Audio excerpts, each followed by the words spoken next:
My name is Vanessa, and I'm 38 years old. I've been married to Greg for almost 3 years now, and when I first stepped into his life, I didn't expect to be a stepmother.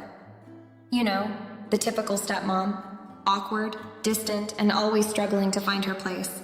But that wasn't me. Sure, Jake, Greg's 20-year-old son, wasn't always the easiest to deal with, but we got along well enough. He's a good kid, or at least I thought he was. At first, Jake was just a kid to me, still growing up, still figuring out who he was. He was awkward, shy, a little lanky, like most teenagers are. But lately, something's changed. I've been noticing it for the past couple of months, and I can't seem to ignore it anymore. He's not a kid anymore. He's a man. Jake has always had this way about him. He's smart, a little quiet, and I've always been proud of how well he's handled everything, especially after his mother passed away when he was just a little boy. He's been through a lot, but lately I've found myself looking at him differently, and that scares me. It's hard to explain.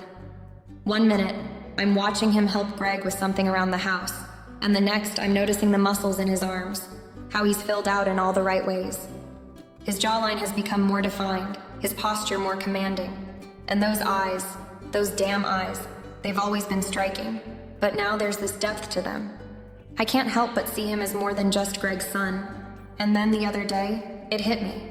I was standing in the kitchen just finishing up some dishes when Jake walked by, talking about something that happened with his friends. I swear, I saw the way he moved, the way his muscles flexed under his shirt. I can't stop noticing how he's changing, how he's becoming, well, a man. Not the boy I've known for the last few years, but someone else entirely. It's unsettling, to be honest. I've never thought of him that way, never. I've always been very careful to keep my distance, to maintain that boundary between us. He's Greg's son, for heaven's sake. But now I catch myself stealing glances, and I hate it.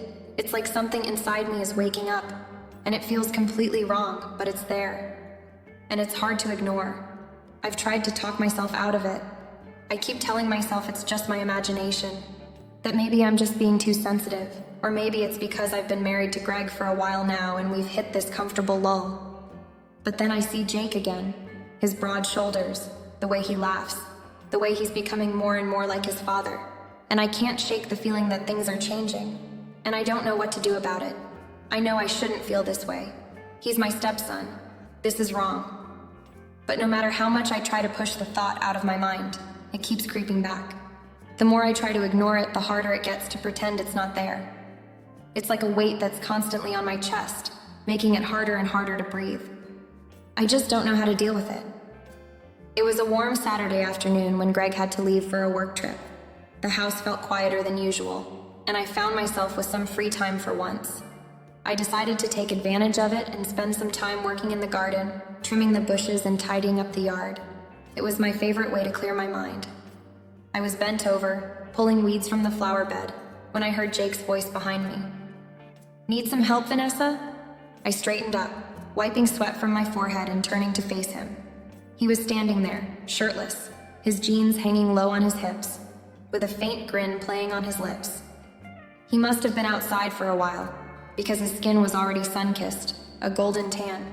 The muscles in his arms flexed as he grabbed a rake from the shed without even thinking about it. He had grown so much in the last year.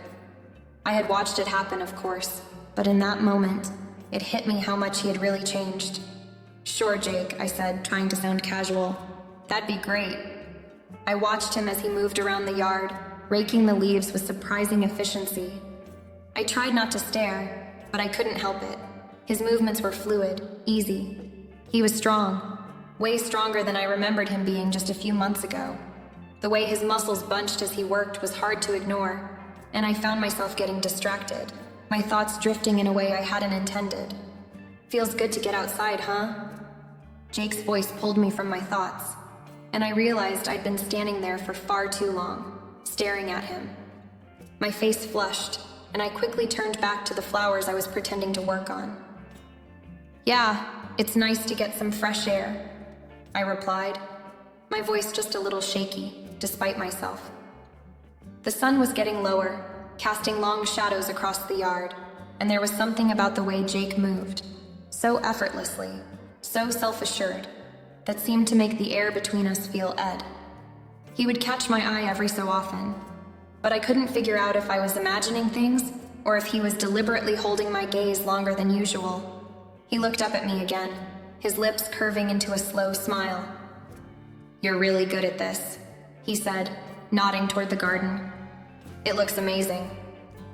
"Thank you," I said, but the words felt too tight, as if I couldn't quite find my breath. The compliments felt different now. When Jake had been younger, they seemed innocent enough. But now, with the way he looked at me, everything had changed. Jake moved closer to me, his presence suddenly too much. I could feel his warmth beside me, hear his breath, and when I glanced up at him, he was standing much closer than I expected. For a moment, there was nothing but silence between us. His gaze dropped to my lips for the briefest second, and my pulse spiked, my stomach twisting in a way I couldn't explain. Before I could stop myself, I stepped back, breaking the tension between us. I should probably finish up here," I stammered, picking up my tools and focusing on the flowers in front of me, avoiding his eyes. Jake didn't say anything. He just nodded and went back to the rake, but I could feel the weight of what had just happened hanging in the air. We didn't say another word as we worked side by side, but the silence felt different now, uncomfortable. Later that evening, as I walked inside, I still felt the heat in my chest, a fluttering nervousness I hadn't expected.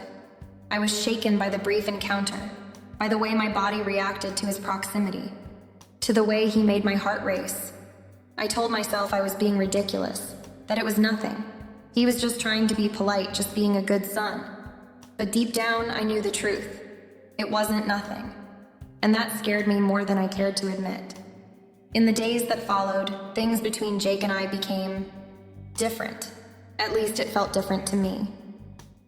We were both trying to pretend nothing had changed, but there was an unspoken shift, a subtle tension that clung to the air whenever we were in the same room. It wasn't overt, not in the way you'd expect from a confrontation, but it was there, in the spaces between words. Jake seemed more aware of me now. I'd catch him looking at me when he thought I wasn't paying attention, his gaze for a fraction too long. His compliments became more personal, less about the garden or the house, and more about me. It wasn't anything overtly inappropriate, but the tone, the way his voice softened when he spoke to me, it was different. One morning, we were in the kitchen together. I was putting together a grocery list, and Jake was leaning against the counter sipping his coffee. His eyes tracked me as I moved around the room, and when I glanced up, I caught him staring again. "You look good today," he said, his voice low, and I felt the heat rise to my cheeks. "Thanks, Jake," I replied, forcing a smile, trying to keep it casual. But there was a weight behind the compliment that I couldn't ignore. It wasn't just flattery. It felt too loaded, too ate. I cleared my throat and quickly changed the subject, focusing on the grocery list, as if it were the most important thing in the world. But I couldn't shake the feeling that there was something more between us now. Every interaction, every look, felt like a string pulled tight, waiting to snap. That evening, I found myself avoiding Jake more than usual. I made sure to keep busy, running errands or locking myself in the study to work on some paperwork I'd been putting off. When we did have to interact, I kept it brief. My stomach twisted in knots whenever I was near him, and I hated the way my pulse quickened when he was around. Jake, though, didn't seem to be distancing himself. If anything, he was leaning in more. He would at the dinner table after the meal, making small talk with Greg and me. But there was always something in his eyes, something that I couldn't quite place. It was as if he was waiting for me to notice. And I did notice. One evening, after dinner, I was cleaning up in the kitchen, and Jake came in to grab something to drink. As he passed by me, his hand brushed against mine, and I felt a jolt of electricity shoot through my fingers. It wasn't intentional, just a brief contact, but it felt like the world stopped for a second. I pulled my hand back quickly, but the sensation... "Sorry," he said, glancing at me with a mischievous glint in his eyes. "Didn't mean to startle you." I managed to laugh, but it sounded strained, even to my own ears. "It's fine," I said, hoping my voice didn't betray the panic I felt rising in my chest. He smiled, that same knowing smile, and I couldn't help but feel like he was toying with me. The boundaries I had carefully constructed around our relationship were starting to blur, and I wasn't sure how much longer I could keep up the pretense that everything was fine. In some twisted way, I felt drawn to him. Attraction, confusion, guilt, all of it swirling inside me. Every time we crossed paths, I felt the pull, stronger than before. The more I tried to distance myself, the more I felt the tension build. And the worst part? I didn't know if I wanted it to stop, or if deep down, I was afraid of what might happen if it did. The weight of it all hung in the air between us, unspoken, but impossible to ignore. It was one of those quiet nights where everything felt still, like the whole world was holding its breath. Greg had been gone for the weekend, away on a work trip, leaving just Jake and me in the house. I was curled up on the couch, reading a book to distract myself from the mess of thoughts I couldn't quite shake. I had told myself over and over that I would get through this, that it was just a passing phase, a misunderstanding of my own emotions. But there was no escaping the truth anymore. It was there, always there, lurking under the surface. Jake had spent the evening in the living room too, flipping through channels on the TV. We didn't say much, just the usual pleasantries. He seemed a little more relaxed than usual, a little more at ease in his own skin. It was late when he finally turned the television off, stretching and yawning as he stood up. "I'm heading to bed," he said, his voice sounding almost different. Softer somehow, like he was testing something. "Good night," I nodded, offering him a smile. "Good night, Jake." But instead of walking past me, he paused by the couch. His presence was so close I could feel his warmth. The air between us thickened, edged with something that neither of us had the courage to name. He looked down at me, his blue eyes locking onto mine, and for a moment neither of us spoke. The silence felt heavier than any words could be. "You know," he said quietly, his voice low and unsure, "I've been thinking about the other night. I know it was probably wrong, but I can't stop thinking about it." My breath hitched in my throat. It felt like the ground beneath me shifted, and I couldn't move. His words hung in the air, daring me to respond, to break the tension. I opened my mouth to say something, anything to push the conversation in a safer direction, but the words got stuck in my throat. He was so close, and I could see the vulnerability in his eyes, the same vulnerability I had been feeling for weeks now, but I couldn't admit it, not to myself, not to him. "Jake, we can't," I started, but I couldn't finish. My heart was pounding in my chest, and my mind was a blur. What was I even saying? What could I say? Before I could pull away or collect my thoughts, Jake took a step closer, and then another, until there was no more space between us. His hand reached out, tentative but determined, and rested on my cheek. I barely had time to react before his lips were on mine, gentle at first, then deeper, more urgent, as if he was trying to express everything he couldn't say with words. For a heartbeat, I froze, my body screaming at me to stop, to push him away, to set boundaries that had always been there before.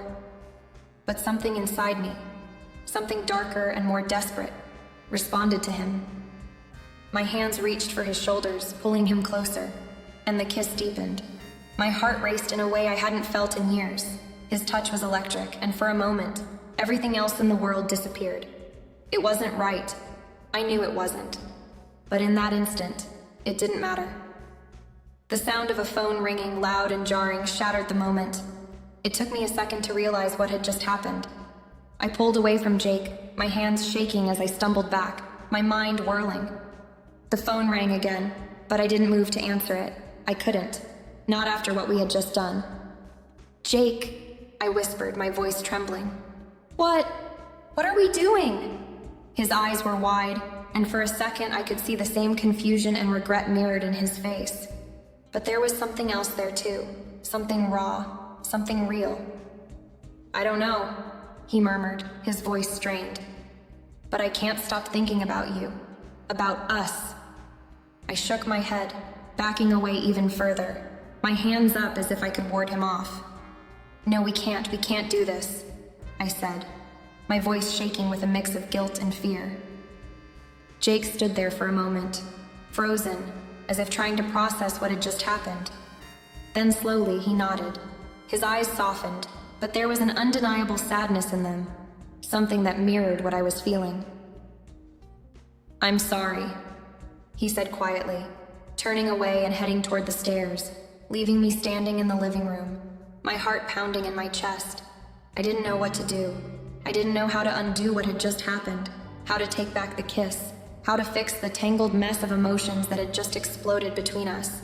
But I knew one thing for sure: we couldn't go back to how things were before. The next morning, I woke up with a headache, my mind still reeling from the night before. The kiss. It felt like it was branded on my skin, a scorching reminder of everything I had done. I could feel the heat on my lips, a phantom sensation that wouldn't leave. My heart was racing, my thoughts disjointed, as if I had woken up in a nightmare I couldn't escape. I closed my eyes and tried to block out the memory, but it kept pushing through, forcing its way to the forefront of my mind.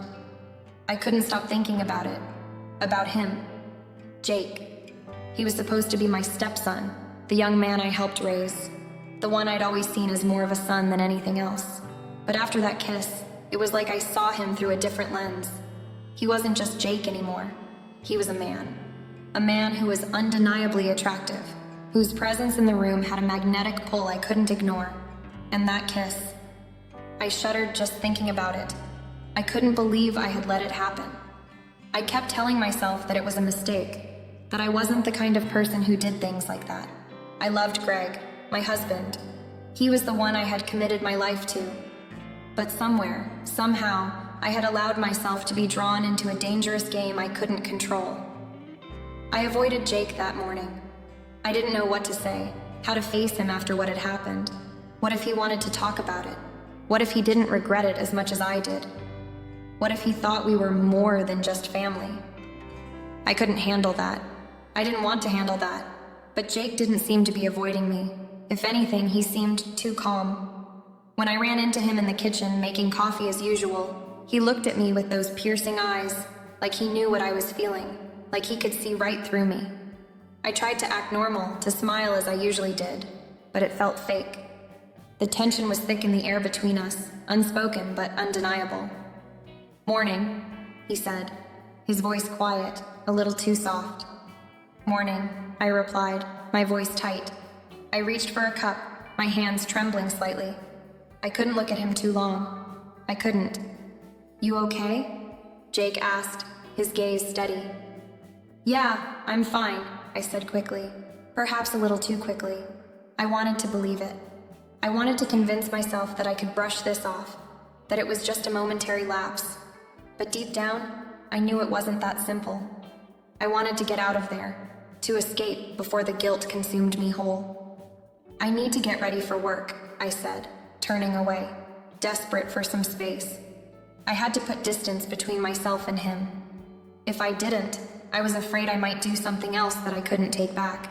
But as I left the kitchen, I heard Jake call after me, his voice low. "We need to talk." The words sent a chill down my spine. My stomach twisted. I didn't want to talk. Not yet. Not like this. "I'll talk to you later, okay?" I said, not looking back. "I'm just not ready yet." And I wasn't. I wasn't ready to face what had happened, to face what this meant for us, for my marriage, for everything. But deep down, I could feel the weight of the truth pressing on me, getting heavier and heavier with every passing second. The guilt wasn't going away. The more I tried to deny it, the more it consumed me. It felt like I was walking around with a secret I couldn't share, trapped in a web of my own making. Every time I saw Jake, my heart would race, my pulse would quicken, and I'd have to remind myself to breathe. This wasn't normal. This wasn't me. But it was happening. I knew it couldn't go on like this. Something had to change, but I didn't know what. A few days later, I knew I couldn't avoid it any longer. The tension between Jake and me had become unbearable. It was like an invisible wall had gone up in the house, one we were both desperately trying to ignore but couldn't. Every time our eyes met, I felt like we were both just waiting for something to break. And it was only a matter of time before it did. I had to talk to him. It wasn't just about the kiss anymore. It was about everything that had changed, everything that we couldn't unsee or undo. I couldn't let this any longer. I loved Greg, and that meant I had to fix this. I had to get my head back on straight. So I called Jake into the living room. The house was quiet except for the sound of the wind rustling outside, and the weight of the moment hung heavy between us. He came in, sitting across from me, and for a second, neither of us said anything. I could feel his gaze on me, but I couldn't bring myself to look at him. My heart was hammering in my chest. Finally, I spoke. Jake, we need to talk about what happened. My voice was steady, but it felt like I was walking on eggshells, each word more fragile than the last. He nodded slowly, his face unreadable. I know. I let out a breath I didn't realize I was holding.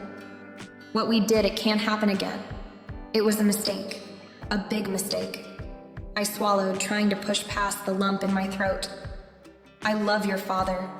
I'm committed to him, to this family. And what happened between us, it doesn't fit into that. It can't. Jake's eyes softened for a moment, and I thought he might say something to argue or to make it all feel less final, but he didn't. He looked at me for a long time, and the silence between us grew thick. I could see the pain in his eyes, the disappointment and the vulnerability that mirrored my own. I get it, he said finally, his voice low. I never wanted to hurt anyone. I didn't expect things to go the way they did. I didn't expect that, but I can't help how I feel. You're everything I've wanted, even if I shouldn't feel that way. He stopped, his eyes dropping to the floor. My chest tightened, but I knew I had to stay strong. Jake, I care about you. I care about you like a son. But that's all I can be. A mother figure, a stepmother. That's what I am for you, and that's all it can ever be. We can't cross that line, Jake. For your father, for me, for our family. His eyes lifted, meeting mine again, and there was a quiet sadness in his expression. I know, I'll respect that. I couldn't ignore it. I couldn't just pretend it didn't happen. I know, I said softly, my heart aching. But we have to move forward. For Greg, for us. I can't let this destroy everything we have. Jake let out a heavy sigh, his shoulders slumping a little. I won't bring it up again. I promise. I just wanted you to know how I feel. I'll always care about you, but I'll respect what we have now. I'll make sure I do. I nodded, the relief washing over me, even though a part of me still wished things had been different. Thank you, Jake. I really do care about you, but we've got to move past this. We can't go down that road again, for all of us. He stood up slowly, and as he turned to walk out, he glanced back at me. I'll be fine. I'll figure it out. But thank you too, for not pushing me away. I watched him leave the room, my heart heavy. The decision had been made, but I couldn't shake the feeling that something had been lost. Maybe not forever, but something had changed between us. I had done the right thing, though. I had to remind myself of that. I had to put my marriage, my family, and my future first. As hard as it was the only way we could move on. The weight that had been pressing on my chest was slowly lifting, but the road ahead was still uncertain. I had made my choice, and now it was time to heal, to move forward, and to find peace.